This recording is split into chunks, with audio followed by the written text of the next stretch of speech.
If you're like most people, when you think of visiting Italy, you think of Rome, Florence, and Venice, and not Milan. Because let's face it, Milan is not on most tourists' short list, particularly for a first visit to Italy. But it does have some things that are genuinely world class, and in this video, we're going to show them to you.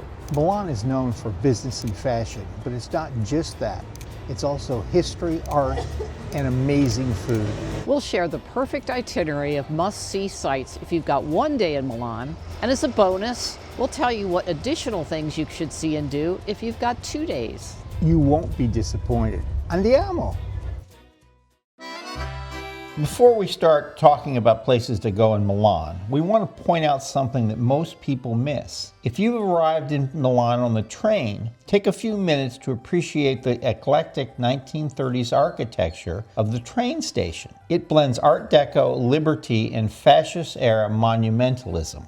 Designed by Ulisse Stacchini, the station is inspired by Roman baths, like the baths of Caracalla, and American Beaux-Arts, resulting in a cathedral of movement that exudes power and grandeur. The station is famous for its 24 tracks, high-arching 341-meter-long steel roof, and a facade filled with reliefs, mythological figures, and winged horses. Before we talk about what to see in Milan, it might help to know how to get around. It's a big city, and so things are not as close together as maybe you expect in a place like Florence or Rome. But the thing about Milan is it has a great public transportation system, so you can get anywhere you want to go easily on the metro, the tram, or even the bus. And it's easy to navigate, and also you can just tap in and tap out with your credit card or your phone to get on and off the train. Also, there's a great app called City Mapper, which will show you all the connections that you need to make to get to where you're going in Milan. We're going to start our tour by visiting one of the most famous, if not the most famous, paintings in the world, Leonardo da Vinci's Last Supper. Most people think it's in the main church of Milan, the Duomo, but in fact it's in Santa Maria delle Grazie. This is the attraction that is most difficult to get tickets for, so you should book your reservations 2 to 3 months in advance and then schedule your other activities around it. The tickets are made available on the official website in 3-month batches every 3 months. The tickets cost €15 when purchased through the official site. Now, if you miss out on these, you can often get them through a third-party site like Get Your Guide or Viator, but they will cost more, anywhere from €70 to €105 per ticket. The site also notes that additional tickets go on sale every Wednesday at 12 noon Italy time for the following week. They only allow 40 people in at one time, and when you reserve, you'll get a time ticket admitting you for just 15 minutes. Here's a hint on how to get in if no tickets seem to be available. There's also an option to buy a 45-minute guided tour either in English or in Italian. If the English tour isn't available, get the Italian one. We chose the Italian tour for language practice, but the majority of the people that were on our tour, they didn't speak Italian. We'll give you the key facts in this video, and you can read up on the painting beforehand. Since you're only in the room for a short time, you won't miss much by not understanding what they're saying. And at the end of our tour, the guide answered questions in English. So let's talk about this amazing fresco, its history and its significance. Leonardo painted the Last Supper for the refectory, the monks' dining hall, in the 1490s. It represents the scene of the Last Supper of Jesus with his 12 apostles, as told in the Gospel of St. John. It's different from other paintings of this famous scene because it shows the exact moment after Jesus announces that one of them will betray him. All 12 apostles have different reactions to the news, with various degrees of anger and shock. So why is it considered to be one of the great paintings in Western art, and maybe the top example of Da Vinci's work? Well, it demonstrated both his ability to convey a breadth of human emotion and his technical mastery, combined in a way not equaled by other artists. First of all, it has psychological depth. as shown by the array of emotional reactions of his disciples to the news he has just delivered. Second, it's a wonderful example of the use of linear perspective. All the lines converge at a vanishing point directly behind Jesus' head, making him the clear focal point and creating powerful depth. And third, he employs sfumato and chiaroscuro. He used soft, hazy shading, sfumato, and strong contrasts of light and dark, chiaroscuro, to give figures realistic volume and emotion. You should know this key fact about his technique.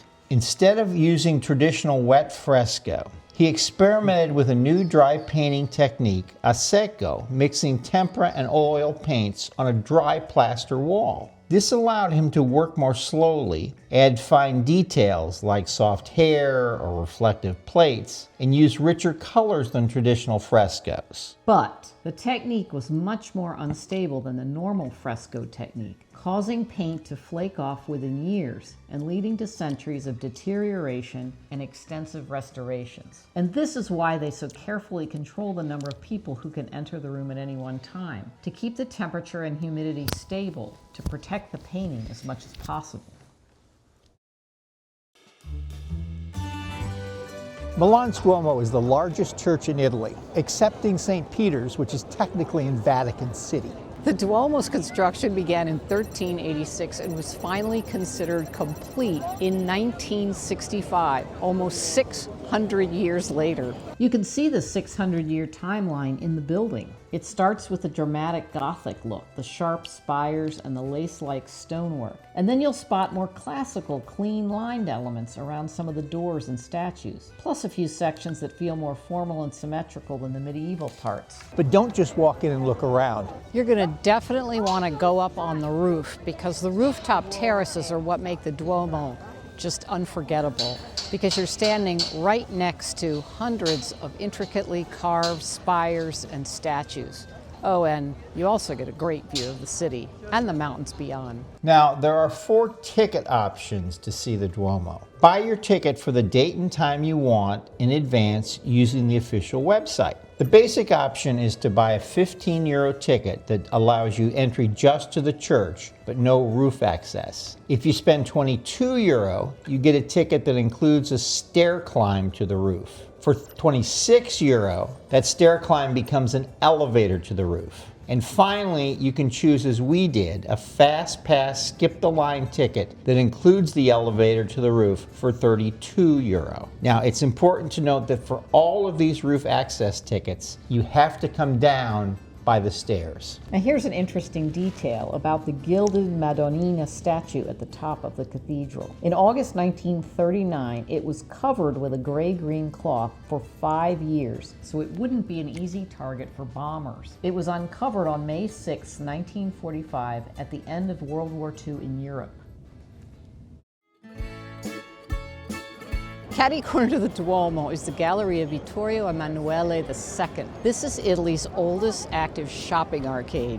A stunning 19th century glass and iron arcade opened in 1877. It was designed to link the Duomo and La Scala piazzas. It symbolized a unified Italy and pioneered modern shopping with its lavish design and technological innovation. Nicknamed Il Salotto di Milano, or Milan's living room, it quickly became a social center featuring high-end shops and cafes. All the major Italian designers have stores there: Gucci, Prada, Versace, Armani, etc. And sadly, there's also a McDonald's. On the floor of the central crossing, there are 4 mosaics portraying the coats of arms of the 3 capitals of the Kingdom of Italy, Turin, Florence, and Rome, plus Milan's coat of arms. Turin's symbol is the bull, and yes, there's a tradition. You put your heel on the bull's balls and spin 3 times for good luck. It's such a popular tradition that it has worn the mosaic down.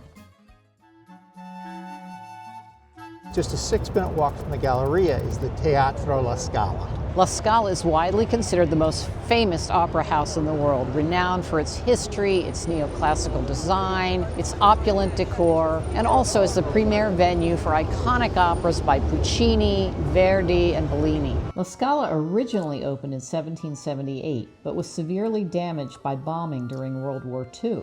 It was quickly rebuilt and reopened on May 11, 1946, just a year after the end of the war in Europe. Tonight we're going to be seeing a performance of Götterdämmerung, or Twilight of the Gods, which is the epic conclusion of the four-part cycle of Wagner's opera, The Ring of the Nibelung. Now, fun fact, I am not a big opera buff and I don't know much about opera at all, but in the one and only music appreciation course I've ever taken, we studied this opera, and I remember it well, so I'm looking forward to seeing it. Even if you don't see a performance, it's worth visiting. You can see the museum and the theater. And the theater is opulent and magnificent. You can take an hour-long guided tour for €35 from 9 to 5 daily, or just buy a ticket without a tour for €12. At this point, you may be feeling hungry. For the best street food in Milan, stop at Panzerotti Luini for a panzerotto. It's just a 3-minute walk from La Scala. Panzerotti are deep-fried or baked dough pockets filled with mozzarella and tomato and other things if you want them. They are not actually native to Milan. The Luini family brought them here from Puglia in 1949, and the place has been a local favorite ever since. So good, and so good for you. Just a 10-minute walk from La Scala is the Castello Sforza.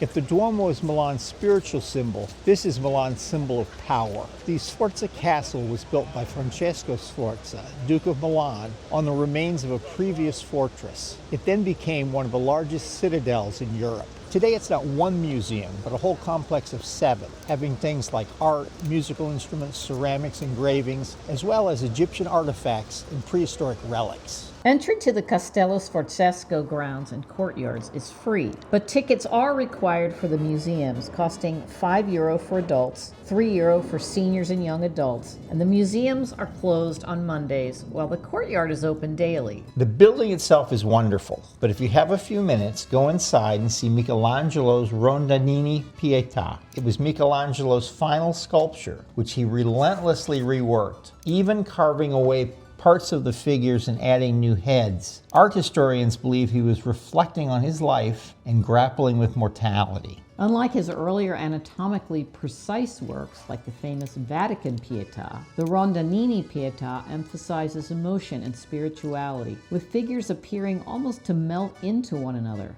embodying a mystical connection between Mary and Christ. It demonstrates Michelangelo's radical shift from classical naturalism to a more expressive, mannerist-like style, emphasizing elongation and spiritual weight over realistic anatomy. The castle also contains Leonardo da Vinci's significant Sala delle Asse, but it is currently being restored and can't be visited. It's a large room with a breathtaking fresco on the ceiling of intertwining mulberry trees and foliage, creating the illusion of being in an open space under a canopy of trees, rather than being in a room of the castle.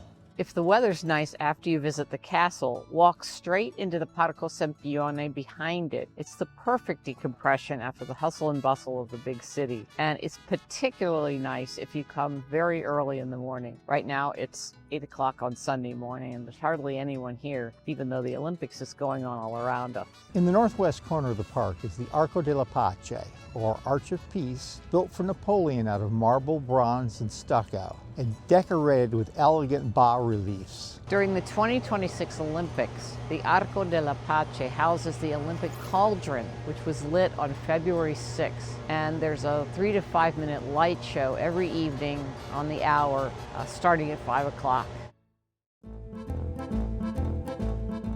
For an aperitivo and dinner, head to Milan's famous Navigli district. When you think of canals, you think of Venice, but Milan also has canals in its Navigli district. Navigli is Milan's historic canal district, known for its charming waterways, the Naviglio Grande and Naviglio Pavese canals, cobblestone streets, and vibrant atmosphere filled with restaurants, bars, vintage shops, and art galleries. All those together make it a popular spot for nightlife, an aperitivo, and daytime strolls. But the canals aren't here for decorative purposes. They're here because Milan needed a working water system. Dating back to the 12th century, Milan's canals were an ingenious system of artificial waterways connecting Milan to lakes and rivers for irrigation, defense, and crucial transport, notably bringing marble to build the Duomo. Naviglio Grande itself is medieval engineering on a massive scale. Construction began in 1177,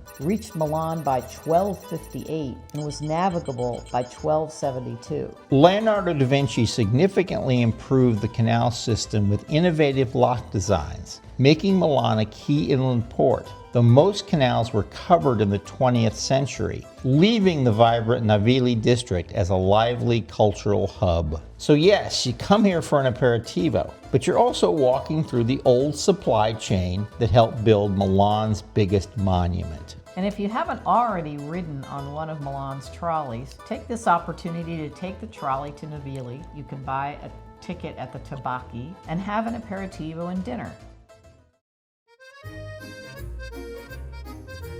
And if you're lucky enough to have 2 days to spend in Milan, there's a lot more to do.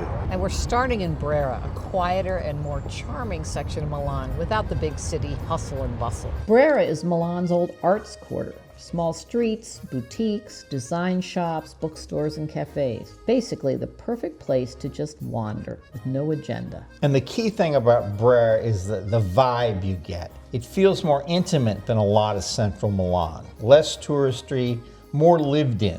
If you like shopping, Brera is great for Italian design, leather goods, stationery, and home furnishings, and also little fashion boutiques. And even if you don't buy anything, it's still worth it for the window shopping. While you're in Brera, visit the Pinacoteca di Brera, one of the most important art museums in Milan, and honestly, one of the best high-value experiences you could have while you're in the city.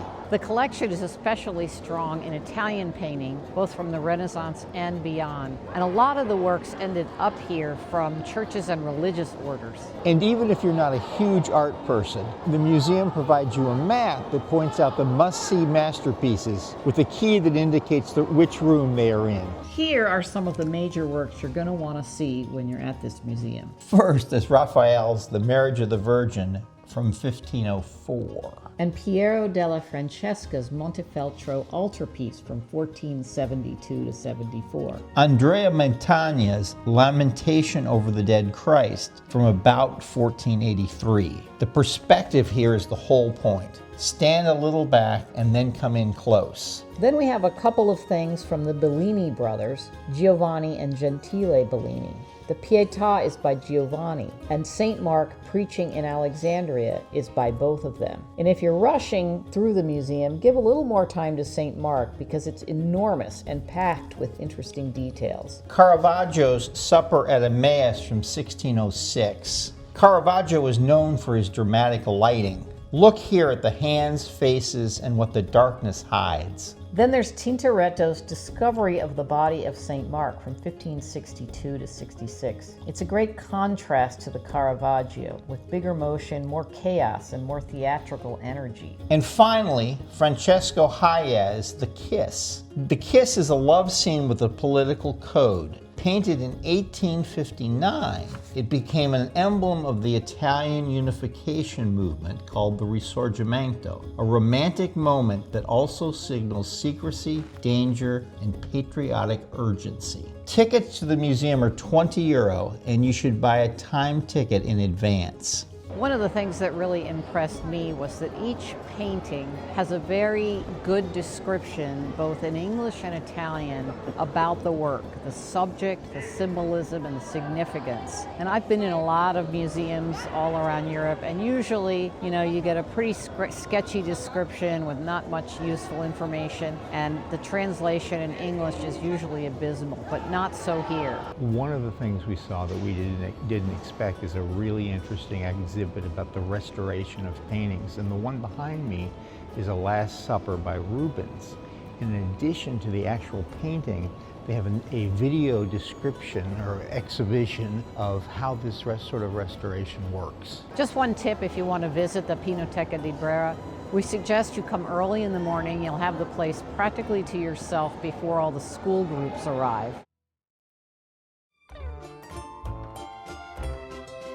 After the Pinacoteca, this is a good time to do something very Milan. Walk, browse, and then go grab some lunch. And because Brera is full of little places at every price point, you won't have any trouble finding a restaurant. We ate at a nearby place called Ristorante Nabucco.